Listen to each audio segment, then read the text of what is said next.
our Starbucks. My name is Patrick. I'm Max. I'm Emily. I'm Ethan. I'm Drew. And to start us off today, we're going to have Ethan go.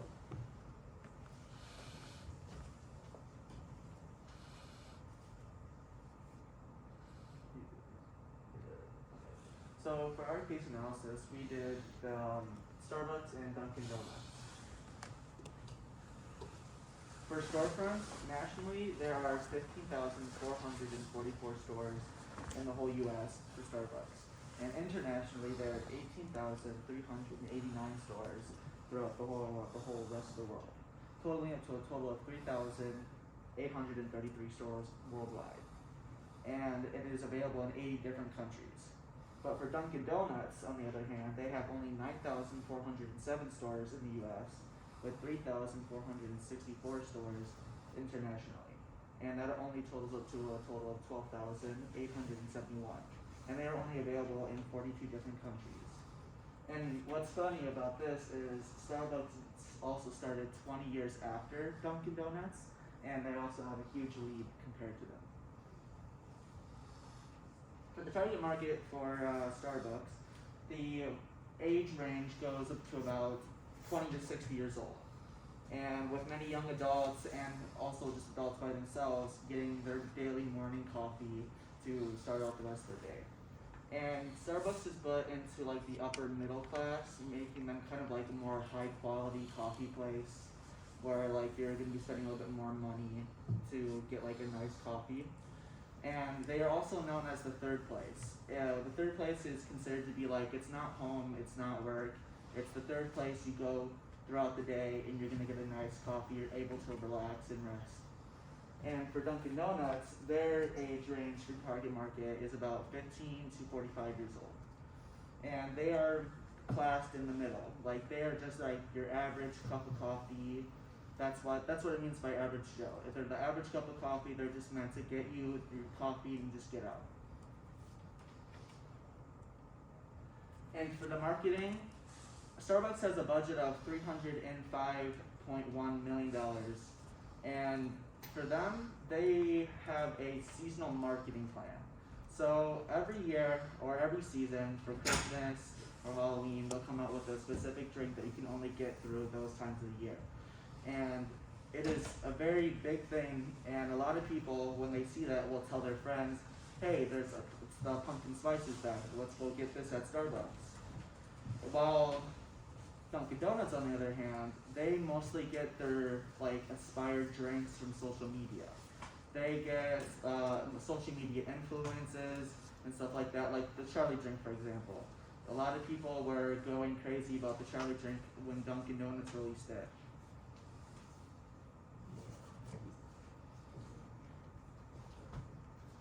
So for our new product / innovation, we're bringing tea. Now everyone knows Starbucks has tea right now, but they don't have tea to the scale that we think would profit and benefit them on a whole different level.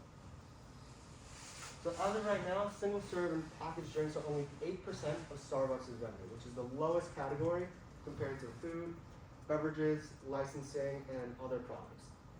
By 2025, we want to try and increase that up to 12%, which a 4% would be up to $120 million. So put that in perspective, that is half of Dunkin' Donuts' marketing budget. So for our second objective, this is kind of like a second and third, we're gonna go a global, the Launch 100. This campaign is we're gonna launch 100 storefronts across the world, and the storefronts are gonna consist of kind of like retail stores in the sense where they can buy those big packaged teas, they can buy those big packaged coffees, but at the same time, you can go and have some coffee, you can go and sit down. There's gonna be that chairs, those tables, that relaxing environment that Starbucks is known and friendly for. We're gonna launch them in these countries here because these are gonna be the largest countries as of right now that have the most Starbucks locations and have seen the most success across the Starbucks company. For our fourth and final objective, what we're gonna go is we're gonna go ready to serve drinks. This is Starbucks' second lowest category. And I just have a quick question for you. Have any of you bought one of these drinks from a vending machine, a store, or Walmart? Perfect. So you can get these as coffees, but for the teas that Starbucks has, You're not finding these in teas. Arizona tea, for example, 99 cents a can. That's a bargain. What if Starbucks got into that? That's going to shoot them up. So we want to see a 3% increase by the year 2025. What this means is it's going to be around a $90 million uprise compared to what they're at right now. This would also bring it from the second lowest category to the third highest category, or to the second highest category. And next I'm going to hand you off to Ellen. Okay, so we've all drink coffee, right? Like we've all started drinking coffee since we were probably like 13, 15, kind of around that area. That's because they target it towards the younger generation. Like I said before, the Charlie drink, it's for those younger people who are on TikTok and like follow people on social media. It's targeted for that younger generation. It's also targeted towards like the blue collar worker. It's not really like a fancy drink, it just kind of wakes you up in the morning. We're all kind of used to it. Whereas tea is aimed for like, you know, the pinkies up kind of drinkers, like the fancy drinkers of tea. It's aimed for like the same kind of generation, like the 13, 15-year-olds, all the way up to like your grandparents, your great grandparents, all those pretty kind of older people that are already retired and all that kind of stuff. Tea is also meant for like a sense of change in your life. You're looking for a sense of maturity, like you wanna grow up. Like you're graduating college, maybe you start drinking tea, so you look more mature and all that kind of stuff. It's like you kind of start your big job. You want to be taken seriously. You don't really look like you're the Starbucks stuff. You want to have a professional drink for you. They have a lot of natural flavors. So does coffee. Coffee has like, you know, caramel, vanilla, black coffee, Americano, espresso, all that kind of stuff. But tea has a lot of natural flavors, and they all pretty much taste a little different. They target for like high class, as I said, and also for those people who are also very old, retired, all the very fancy races. Next we have is the marketing mix. So we're going to start off with product. So obviously our product is tea. Starbucks already has tea, but like it's not very big. Like you can only find it in like the Starbucks locations. And what we want to do is, so we want to be able to find these places, or like we want to expand the tea into more cans, like bottled, and that way we can just find them everywhere. And also we want to add Bogolo tea because it's very popular right now. And also we want to add CBD tea because everything that like Starbucks has like a ton of caffeine in it. And some people don't do well with caffeine, and the CBD tea, there's been scientific evidence that it'll allow people to relax. So instead of getting all jittery from people with caffeine, it'll allow you to just be calm and continue on with your day. And then we also are going to add something similar to this.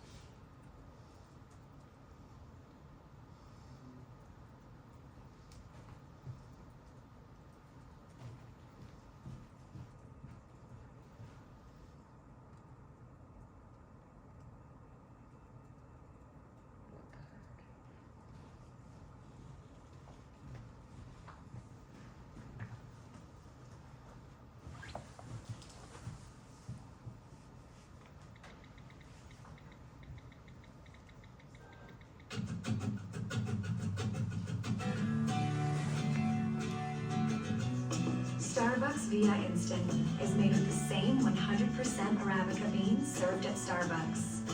So it's the only instant with the rich, delicious taste of the Starbucks coffees you love, and takes only seconds to make. Starbucks Via Instant, the only instant coffee of its kind, available in black, flavored lattes and iced coffee.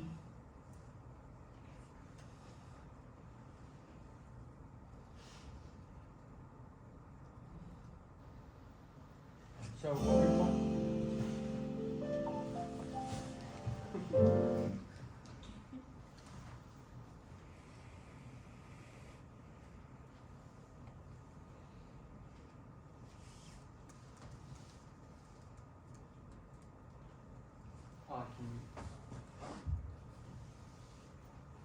So we want to do something like that with the tea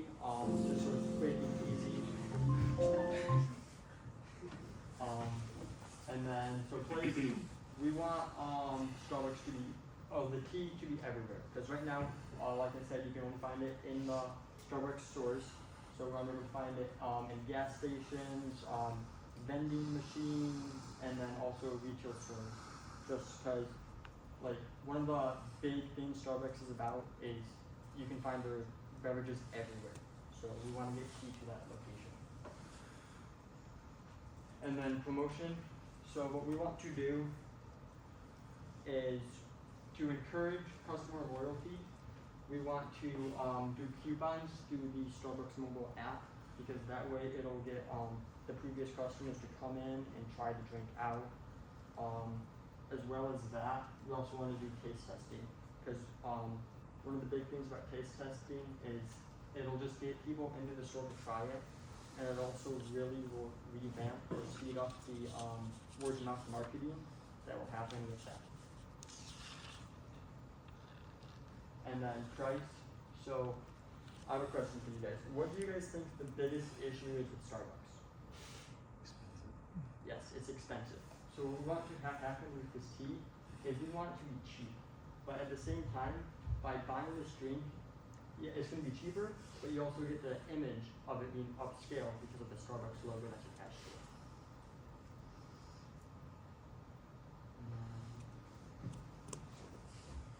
Alright, so I had the implementation of our idea, and Starbucks closed Tivana stores in 2017. The idea would be to test this out, would be to create a pilot of sorts, or to kind of like create a trial. So we would open up Tivana stores in old Starbucks locations, or like or open up Tivanas in apart with with Starbucks stores in old locations, and this will help us determine how valuable the idea of relaunching Tivana will be. So some of the tactics that we would do to relaunch this would be market very hard, especially if we throw in the idea about how, I know we mentioned bubble tea, that's super big industry right now. So in the relaunch of that, advertise bubble tea when we bring it back. Second would be to add 3 or 4 tea, because I believe they have 6 right now in store, but about 3 or 4 more would be really good to add. And then the third idea would be, as we mentioned before, is to add a bubble tea. So for our timeline for the pilot, I've stated that a 6-month period would be good and all starting at the same time. I think choosing like 12 stores that were formerly Tivana stores would be valuable as kind of like a compare and contrast of sorts, where they can check old data from when Tivana used to be open there and then compare with the new one to see how well it's performing. Office buildings and airports were better than malls, I found out in my information. I don't know if anybody's ever been to Tivana when they were open, but a lot of them used to be in malls and stuff like that. And about 2017, people started buying more stuff, more teas and coffees online, so that kind of drifted away, which is part of the reason why I failed the first time. And then choosing Starbucks of similar size, similar traffic, and similar revenue, so that the data can be read more consistently. This will help the marketing team really understand, have a more in-depth analysis. And then this is the data collection that I wanted to do on the store. So the number one would be, obviously we're just looking for an overall increase in our tea sales, and we'd be able to do that by contacting the Starbucks and asking them the sales for the year. 2 would be their likelihood to buy again, so we could do that using a customer survey or something of that sort, which I believe is too much to ask. And then the third one would be the buyer satisfaction overall with the whole process.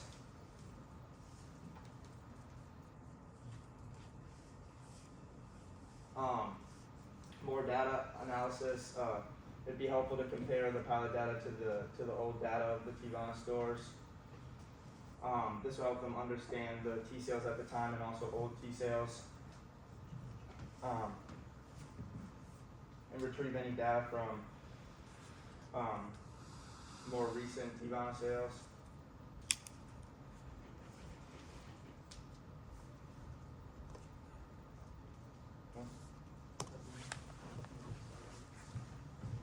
That's it.